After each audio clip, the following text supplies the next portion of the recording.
Password reset not sending email on ETRADE Fix. You click forgot password on your ETRADE account expecting an email right away, but minutes pass and nothing arrives. It's frustrating, especially when you need fast access to your trading dashboard.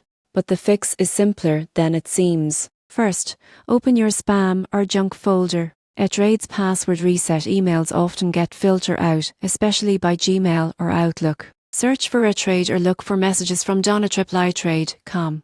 These messages can also land in the Promotions tab on Gmail, so be sure to check there too. If you don't find it, double-check that you entered the correct email address. Many users forget which email they used when opening their ETRADE account, especially if it's an older one. If you have multiple emails, try initiating the reset again with each one. Still nothing?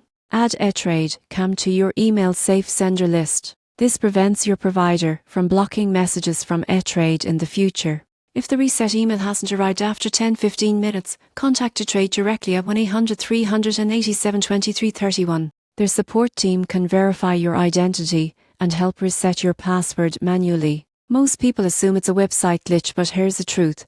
It's almost always caused by spam filters, email typos, or account verification delays. Once you're back in, update your contact details and enable two-step verification. That way, your future password resets will be instant and secure. Regaining access to your ETRADE account shouldn't be stressful. Follow these steps carefully, and you'll be trading again in no time.